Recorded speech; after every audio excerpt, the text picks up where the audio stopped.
Good morning, everyone. Thank you so much for joining us. I'm Erica Hartquist, Public Health Division Communication Officer with the Oregon Health Authority. Today, the Oregon Health Authority released its 2024-2027 strategic plan and what that means for the state of Oregon. Joining us today is Dr. Sejal Hathi, Oregon Health Authority Director, Brenda Johnson, Oregon Health Policy Board Chair, Holden Leong, Gustavo Morales, Carly Hook-Ronick, and Jackie Vargas. This is an opportunity for members to ask questions and hear from our experts. We have provided a YouTube link for public watch on OHA's YouTube channels. These may get their audio and these should ask a question. And they don't remember to speak slowly as slowly as possible. And being as if it started quickly.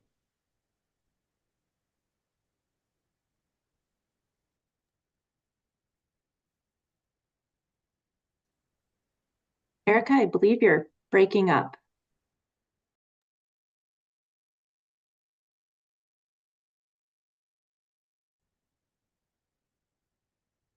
I can go ahead and get started as we navigate our perennial friend technical difficulties this morning. Thanks everyone for joining us. Thanks Erica for introducing us to this conversation, and good morning all. My name is Sejal Hathi, Director of the Oregon Health Authority. Thank you for being here this morning as we share OHA's strategic plan to eliminate health inequities by 2030.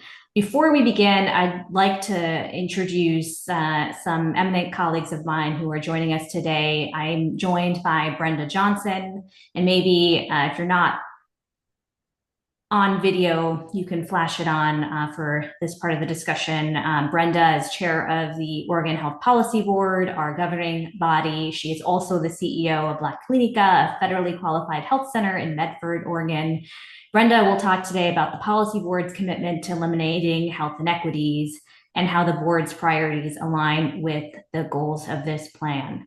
I'm also joined by Holden Leong, Chief Executive Officer of Asian Health and Service Center, an organization based in Portland that is focused on reducing health inequities and improving healthcare quality for Asian members of our community. Gustavo Morales is also here. Gustavo is Executive Director of Uvalcree, an organization that develops the social and leadership capacity of community members in Eastern Oregon. Gustavo is also a commissioner on the Oregon Advocacy Commission on Hispanic Affairs, as well as several other boards and coalitions. I'm joined too by Carly Hook-Ronick, the Chief Executive Officer of Project Access Now in Portland. Project Access Now is focused on working with community to create equitable access to whole person care and to advocate for systemic change. Carly is also a member of the Oregon Health Policy Board. And last but not least, we are joined by Jackie Vargas, Health Navigation Program Director of Northwest Family Services, a culturally responsive organization with a wide array of programs addressing basic needs, housing, stability, youth engagement, family support, and behavioral health in the Portland and Salem metro areas. I'm so grateful to each of these partners for their work, both with and alongside OHA to improve the health of our communities. We have long since learned that the work we do at OHA can only go so far without the engagement, the buy-in, and the leadership of our partners on the ground. So thank you to all 4 of our partners for joining us today and committing alongside us to launch and implement this strategic plan. So, next slide, please. I want to chat about health equity as we get started and why it is important to everyone in Oregon. And in its simplest terms, to me and to OHA, achieving health equity means establishing a health system where every person in Oregon, no matter their race, their language, their disability, their immigration status, their gender, identity, or other circumstances, can reach their highest potential and highest level of well-being. Health inequities are differences in health outcomes that stem from unfair social, economic, and other factors, including racism and other forms of discrimination and oppression which cause people in some communities to have higher rates of health challenges than others. These inequities show up in how Black, American Indian, and Alaska Native people often live sicker and die younger than the rest of the community. They show up in how rural Oregonians suffer higher rates of depression and anxiety and suicidality, yet have fewer options for care. They show up in how people in prisons and jails are up to 129 times more likely to die from a drug overdose compared with the general population in the 2 weeks following their release. But these inequities go beyond health statistics. They rob people of dignity, of opportunity, and quality of life. And when it comes to health, we're all connected. When some of us can't get the care we need, when some of us fall prey to overdose, homelessness, medical debt, just because of who we are, what we look like, or where we live, all of us suffer. Because we not only pay the literal costs of this burden of care. In fact, nationwide, health inequities cost us approximately $320 billion annually to address, but also the moral cost of propping up a society that normalizes choosing to deny some the right and the ability to secure their basic needs. Because make no mistake, inequity is a choice, and inaction is a choice.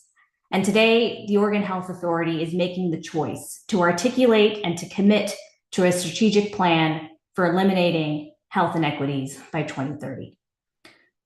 So, how have we gotten here? Over the last 5 years, we've hosted dozens of listening sessions, engaged hundreds of people, and hosted conversations in 7 different languages to identify what matters most to community and why. We've heard from partners and we've engaged sovereign tribal nations. We've talked to members of community, local and state partners, and elected officials. This is a plan shaped by years of intensive community input involving every corner of the state. And over the course of those interactions, we have identified specific strategies, actions, and metrics across 5 topical pillars, which you see displayed here, that we will use to track progress and hold ourselves accountable. Our first pillar is transforming behavioral health by expanding integrated, coordinated, and culturally responsive behavioral health services when and where people need them, guided by people with lived experience. This means dramatically expanding the capacity and the size of our behavioral health workforce at all levels and in all parts of the state. It means improving access to home and community-based services, early childhood supports, and high acuity treatment beds for youth and adults alike. And it means ensuring greater accountability and transparency in documenting and reporting the outcomes we get for the money we spend. Our second pillar is strengthening access to affordable care, prioritizing communities most harmed by health inequities. This means continuing to increase access to health insurance coverage, building on our successes from Medicaid unwinding, the Basic Health Plan, and the 1115 waiver. It means making healthcare more convenient and more accessible by strengthening network adequacy, doing more to prevent rural facility closures, and investing in more one-stop shop sources of care. It means enforcing our financial assistance laws and reducing the number of people struggling with medical debt. Our third pillar is fostering healthy families and environments that equitably promote health and well-being by expanding access to preventive health services and supports, safe and accessible housing, healthy foods, and climate protective services. This means improving access to health and social services during pregnancy, and especially in a child's first 100 days of life. It means reducing hospital visits and deaths related to wildfire smoke, and lowering the rates of congenital syphilis, severe maternal morbidity, and childhood lead poisoning. And it also means tackling misinformation and improving uptake of childhood vaccinations against preventable infectious disease.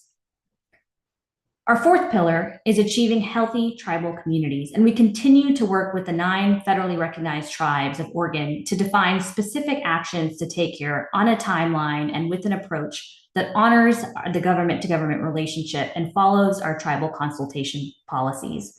We are working with Kaufman and Associates, led by our Tribal Affairs Director, Julie Johnson, to make sure that we can develop a series of strategies, actions, and metrics by fall of 2024 that honors the government-to-government relationship and meets the tribe's own priorities, needs, and hopes for their community. Our fifth pillar is building OHA's own internal capacity and commitment to eliminate health inequities, because we know that the ability to change the paradigm externally is at least partially predicated on our living those same values internally. This means improving OHA's responsiveness to the communities and the partners that we serve, authentically involving community and policy and program decisions by developing and training staff on a standardized community engagement framework, and growing the diversity of our staff so our workforce more closely mirrors the communities that we serve. So you've heard the what. Now we are working on the how. And across each of these pillars and strategies, our teams are hard at work developing implementation, monitoring, evaluation, and funding plans to fulfill these shared commitments. You'll find that each goal in the plan has outcome measures and process measures. And we are working on connecting our internal performance management system to the metrics listed in the plan in order to hold ourselves accountable. Many of these will be displayed on a webpage we launched today that will continue to build out so that we can publicly post our progress over time. If we are successful in this work, more people will be able to get help for mental illness and substance use whenever and wherever they need it. More Oregonians will enjoy affordable, quality, comprehensive health coverage and care. Fewer of our friends, family, and neighbors will need to worry about finding healthcare services in the language they speak or from a provider who understands their needs. And race, zip code, and income will neither dictate nor pattern a person's chance at living a healthy and long life. Of course, we can't do this alone. For all that OHA does and oversees, we know that no singular agency, not even state government on its own, can eliminate inequities rooted in generations of systemic oppression. For us to have impact that is lasting, to bend the arc sustainably toward health equity, we must harness our collective power as society and reach across sectors, build new partnerships, and bridge long-rusted silos. That is why in weeks to come, OHA will launch a statewide call to action, mobilizing our collective will and calling on our partners across state and local government, on healthcare payers and providers, on academia, philanthropy, and business to step up and take bold action to advance the strategic plan and eliminate health inequities alongside us. By leveraging our greatest resource, our fellow Oregonians, to identify and to drive new commitments toward our 2030 goal, we are confident that as an agency and as a state, we will deliver a future that mirrors our values and ensures health and opportunity for all. With that, I would now turn it over back to Erica to lead us through a Q&A. Thank you, Dr. Hothi, and apologies for the technical difficulties off the top there. I'll just reiterate what I did say because you probably did not hear it. If you have a question and you are a member of the media, feel free to use the raise your hand function, and I will add you to the queue and call on you in the order that the hand was raised. And a friendly reminder, as we always do in these media availabilities, please speak as slowly as possible for our ASL interpreters who are here. So at this point, Jake Thomas with the Lund Report. Go ahead, Jake. Hi, thanks for taking my question. So I was going through the strategy and I was just kind of struck that there's not any like specific metrics about that we're going to have this many interpreters or this many people get services. I just want to see if there's like any specific just metrics or quantifiable goals in the strategy.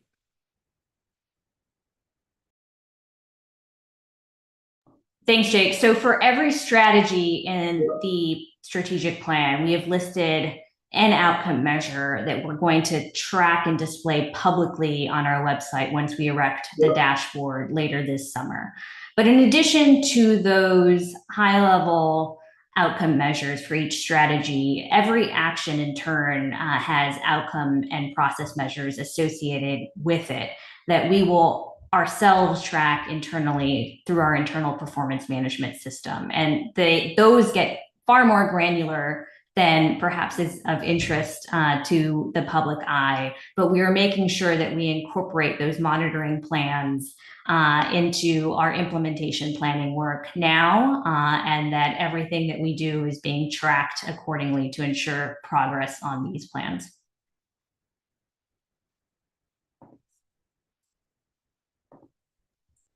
Thank you for that question. I'm going to pop in right here and make sure that I'm not certain what folks heard in the beginning of this news conference, so I just want to remind everyone that we do have some subject matter experts and guests who have made time to be here today. We've got Brenda Johnson, the Oregon Health Policy Board Chair, Holden Leong, Gustavo Morales, Carly Hood-Ronick, and Jackie Vargas, and they all have brought with them their expertise and a few things that they'd also like to add before we continue with media questions. I see you, Ben Botkin, and we will get to you, but first we'd love to hear from our partners and friends.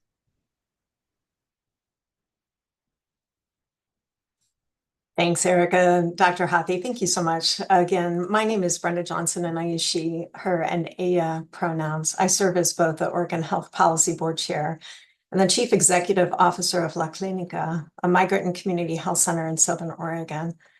And I am thrilled to see that OHA's strategic plan speaks so clearly to the importance of health equity as central to the agency's work. Several years ago, the Health Equity Committee of the Oregon Health Policy Board, comprised of very thoughtful community members and OHA staff, listened to communities and developed what is now the health equity definition that guides our work. Now, living into this aspirational definition takes a lot of courage, grit, and perseverance at every turn. And in this strategic plan, one specific call to action captured my attention. It's the quote, "We want every decision, every action, every allocation of resources to move us toward this goal every day." What a powerful commitment to the many people facing health inequities in our state today. It's only when we have the courage to face things exactly as they are, without any self-deception or illusion, that we can improve. And this journey in health, in eliminating health inequities, is complex and often painful. It means we must see and address the many obstacles, injustices, and discriminations around and within us. And we must address hard questions each step along the way. The Oregon Health Authority will need support to persevere in this mission. Community, systems, agencies, government, organizations of all types have seen themselves in this vision and have taken significant measures to impact health inequities already. And yet there's still so much to do. My hope is that readers will review this plan and consider how their work can stabilize what's working, amplify what's here, and consider how they can help build out additional work that isn't here, at least not yet. So this work is challenging, and as I said, it takes every one of us. It takes a deep commitment, honest transparency, and an incredible amount of personal, professional, and organizational resolve to make progress. In my community here in Southern Oregon, I see tragedies in the lives of people who have limited or no access to care, people who delay care or travel far and at great expense to receive it. And while health centers across the state like La Clinica are built to eliminate inequities, we are up against significant systemic barriers every day that prevent real progress. But the good news is that OHA has demonstrated what partnership can look like, as was evident in our state's response to COVID-19, where we focused considerable effort recognizing the importance of being there for those who needed us most. Healthcare providers, hospitals, CCOs, other payers, volunteers, OHA, the governor's office, community-based organizations, educational partners, business leaders, and many, many more came together and understood that the most vulnerable among us were losing their lives. And somehow we knew that if we rallied around a common mission, each group or organization, each person doing what they could, we could quite literally save lives. And we did. As was mentioned in Dr. Hathi's letter, Oregon outperformed all other states in the country in reducing vaccine disparities for communities of color. So the questions that we must ask ourselves now is, what did we learn? What hard-earned lessons can we apply toward eliminating health inequities today? What kind of rallying cry must we create to give visibility into the lives lost or saved as a result of our work? During COVID, we listened carefully to community. We got creative and we asked people what they needed. We were fast and we eliminated a lot of bureaucracy to get resources where they needed to go. We communicated often and with clarity, even though we knew we didn't have all the answers. Whenever possible, we found alignment around a common cause. Yet still knowing we weren't going to get everything right, we leaned in and we made a difference. Health inequities are very much like a pandemic. Perhaps not as visible and certainly not dominating front page news. Nevertheless, inequities today are widespread, infectious, impacting everyone in community, and reversible. So I stand with many, many others, enthusiastic and resolute in this bold vision. And I thank you for the time. Thanks so much, Brenda, for those beautiful words. And thank you so much, too, for the Oregon Health Policy Board's commitment to this work long before I arrived, from the very beginning of our effort to define health equity and center it in the work that we do. Before we return to the rest of the reporters' questions, I do want to just offer our other partners opportunity to share a few words. So Holden, if you'd like to speak to this work, I will turn it to you. Good morning. Thank you, Dr. Hardy. And this is a really very unique experience to share our appreciation to the partnership with OHA. So to start with, I think I would like to introduce myself and my agency and see how we can partner closer in order to accomplish the strategic goal. My name is Holden Leung. I'm the CEO of the Asian Health and Service Center. Our mission is to be the bridge between Asians and Americans' culture and build a harmonious communities. We have been serving the Asian communities in the Tri-County area for over 40 years, providing health insurance outreach, applications assistance, system navigation, public health programming, senior programming, last but not least, outpatient behavioral health services. So among our over 20,000 members, more than 90% of our clients are non-English speaking immigrants, not knowing how to access and navigate the healthcare system, how to seek medical health or behavioral health services. In response, we have developed our integrated and holistic healthcare services in a one-stop service model. Our visions is share with this strategic goal is to reducing health inequities and improving healthcare quality for all Asians. In response to the strategic plan and also the action plan, we applaud and really thrilled with joy, especially the two pillars that I want to respond. One is transforming behavioral health for us, recognizing culturally and legally specific behavioral health services, supporting workforce developments is our top priorities. And at the same time, seeing the steady influx of immigrants from Asia, the census told us steady in the last two decades, over 60% increase. So with that said, we really applaud in partnership with CPOP, strengthening access to affordable care, helping people to know how to get their health coverage, but most important, where to seek culturally responsive care are our main focus. Again, we have been partnering with OHA for more than a decade, and we applaud and pledge our full support to OHA and others partners to really make a big steps, eliminate health inequity. Thank you for the opportunity to join this conference.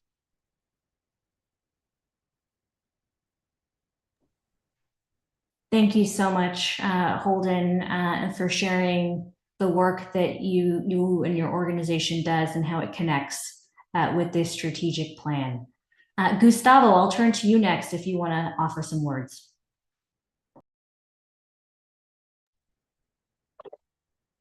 Thank you very much, and it's an honor to be here. My name is Gustavo Morales, and I serve as Director of Evocry, an organization based in Eastern Oregon, and it's an amazing privilege to have partnered with OHA to serve in this important work, because regardless of our social, political, and any other background environment that our communities face today and see today, health and access to health is something that all our families and everyone should have access to, not because it's the right thing, but because it's the human thing.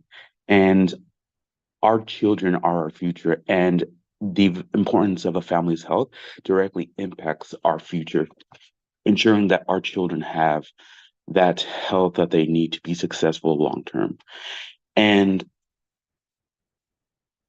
I apologize that I'm not able to join via camera. I'm currently in a poor reception area, and it's not supporting video, but I'm glad that I'm still able to join via audio. Our organization's work serves 8 counties in Eastern Oregon.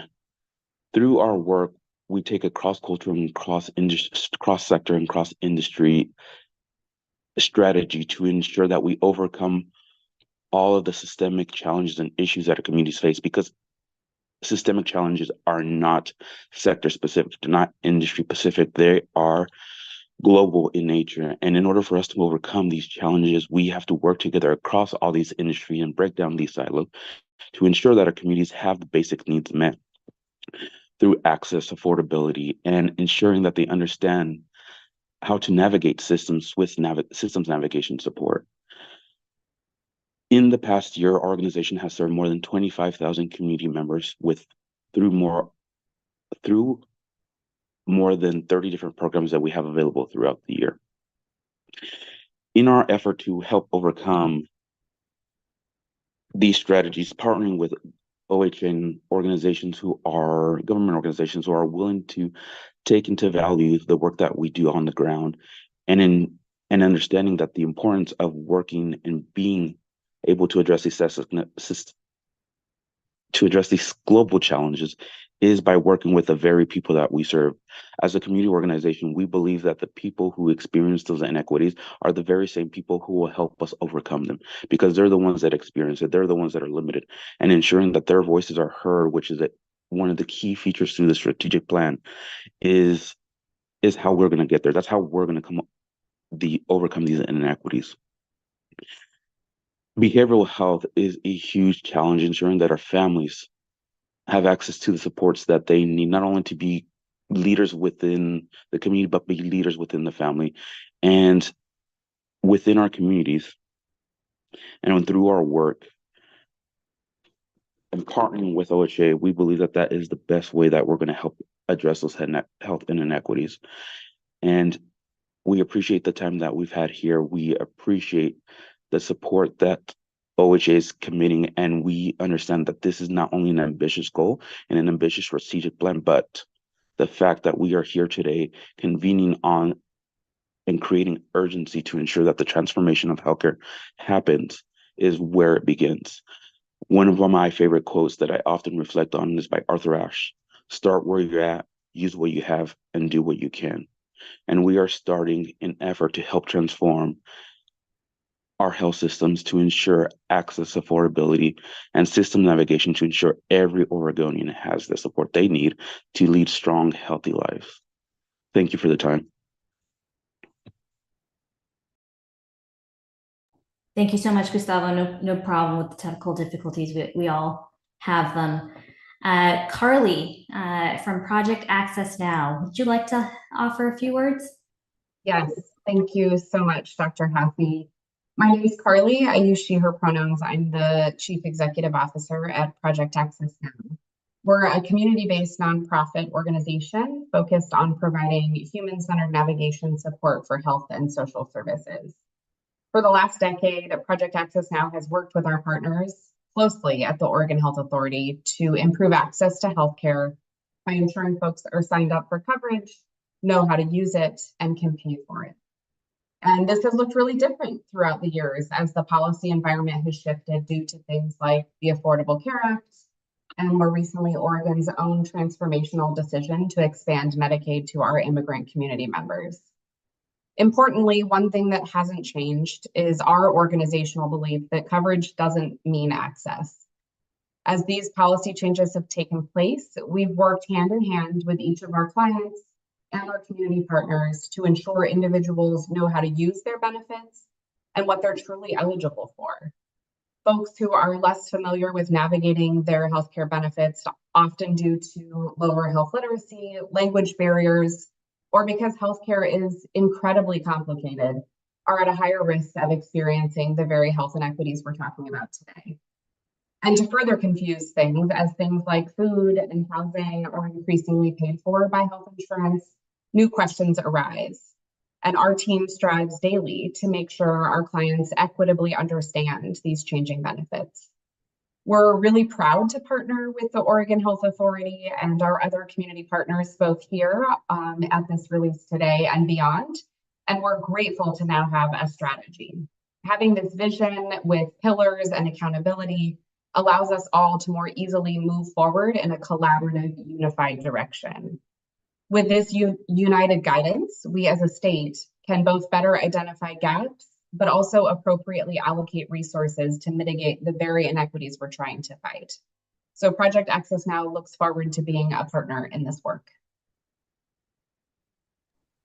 Thank you so much, Carly, and we look forward to working with Project Access Now and OHPV as well, and are really grateful too to have this roadmap and these pillars, as you said, so thank you. So last but not least, Jackie, would you like to say a few words? Thanks. Thank you, Dr. Happy. My name is Jackie Vargas, pronoun she, her, ella. Thank you for the invitation to join the press conference and share my response. On behalf of Rose Fuller from Northwest Family Services, we're a culturally responsive organization with a wide range of programs that address basic needs, housing stability, youth engagement, family support, and behavioral health in the Portland metro area and Salem metro areas. We have been involved with Oregon Health Authority for over 14 years with enrollment, education, and system navigation, helping Oregonians have access to healthcare. As a community partner, we have been with alignment with the strategic goal pillars to foster access to all Oregonians and fostering healthy families and environments that promote well-being, as well as strengthening access to affordable care for all Oregonians. Northwest Family Services pledges our full support to OHA and others to eliminate health equities in Oregon. Thank you. Thank you very much, Jackie. Thank you again to all four of our partners for joining us today. So with that, back to Q&A. Ben, you've been patiently holding your arm up for quite a while. It's a bit of a virtual workout, if you will. And turn the mic back to you. Thanks, Doctor. I was wondering what the internal metric would be for the high acuity behavioral health beds, like how many the authority hopes to add by 2027, and just how that compares just with the findings the states had that show that there's more than 3,000 beds overall that the system needs. Thanks. Thanks, Ben. So you, in a sense, addressed my answer for me. We are very much relying on the Res Plus study that we put out several weeks ago to guide the work that we do, and we'll look forward also to publishing a dashboard in the coming 5 weeks that outlines across the state and across each of our trauma system areas what our goal is for every bed type included in that Res Plus study and where we are and how many beds we have collectively funded using the appropriations from 2021 to the present day. But I'm going to turn it to John Collins, our lead for that action, to see if he has anything more he'd like to add. John? Thanks, Dr. Hoppy. No, I believe you pretty much caught everything. But what I would like to say is that we've actually already started doing that. I mean, with the Res Plus study coming out, and us having a bit of a preview of those results. Some of the current investments we're making this biennium have already been guided by the results of that study, and are hopefully helping to address both and showing action for our healthcare, our strategy that we're outlining here, and will really guide a lot of our future solicitations and direct fundings of various programs to make sure that all of the various areas, the trauma areas described in that report, are covered. So thank you for the question. Thanks, John. I see Jake, your hand is up again. I'm going to turn it to you. Thank you. So I'm just wondering, there's also the Universal Health Plan Governance Board is also working on a pretty ambitious plan for Oregon's healthcare system, and I'm just wondering if how this intersects at all with the work of that board. So I very much look forward to seeing what the board produces and reviewing those recommendations alongside my team when they are ready for us to peruse and consider them. And what that board is doing and working on statutorily enabled is not reflected in this current strategic plan. But that doesn't mean that their overall mission to improve access to health and health coverage for all Oregonians is not aligned with ours. And so I look forward to seeing what they come up with, and we'll go from there.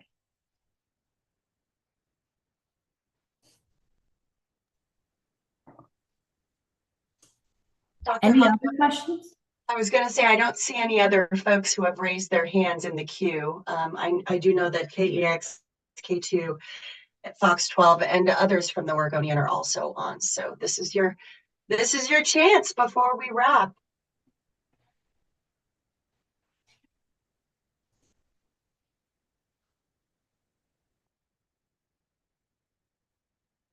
All right.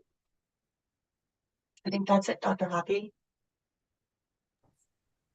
Awesome. Well, we're ending 1 minute early. So thank you all for joining us again today. And we're here for any additional questions you may have, and looking forward to working on this alongside our partners and alongside our friends here in the media, because we know you're here to hold us accountable so we deliver on our promises to the people of Oregon. So thank you too for your role in advancing this plan, and be well. Thanks, everyone.